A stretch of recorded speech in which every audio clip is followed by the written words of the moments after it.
Hi అండి అందరికీ. నేను వచ్చేసి మా వీధిలో ఉన్న వినాయకుడి దగ్గర అయితే కుంకుమ పూజ కూడా చేయించారండి. ఇలానే ప్రతి ఇయర్ కూడా కుంకుమ పూజ, సరస్వతి పూజ అలాగే అన్నదానం కూడా చేయిస్తూ ఉంటారనమాట. చాలా బాగా జరిగిందండి కుంకుమ పూజ వచ్చేసి. ఇంకా మనల్ని అయితే ఏమి తెచ్చుకోవాల్సిన అవసరం లేదన్నారు. కాకపోతే మనం ఇంట్లో నుంచి అయితే ఖచ్చితంగా పసుపు, కుంకుమ ఇలాంటివి తీసుకెళ్ళాలి కదా! నేనైతే తీసుకెళ్ళాననమాట. కాకపోతే అన్నీ కూడా వాళ్ళే ఇచ్చారండి. ప్రమిదలతో సహా వాళ్ళే ఇచ్చారనమాట. చక్కగా దీపం పెట్టేసుకొని ఇక్కడైతే కుంకుమ పూజ చాలా మనస్ఫూర్తిగా అయితే జరుపుకున్నాము. చాలామంది అయితే వచ్చారనమాట. ఇంక ఇక్కడ వచ్చేసి మేము వెళ్ళగానే మాకు నెంబర్స్ రాసేసి ఒక్కొక్కరికి ఒక్కొక్క స్లిప్ అయితే ఇచ్చారండి. ఇంకా అవి లాస్ట్‌కి ఇలాగ డ్రా తీశారనమాట. వచ్చిన వాళ్ళకైతే గిఫ్ట్ ఇచ్చేసారండి. ఒక 3 నెంబర్స్ అయితే వచ్చాయన్నమాట.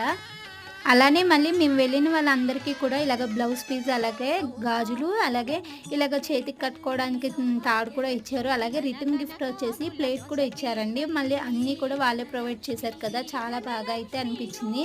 ఇంకా ప్లేట్ వచ్చేసి ఇదేననమాట.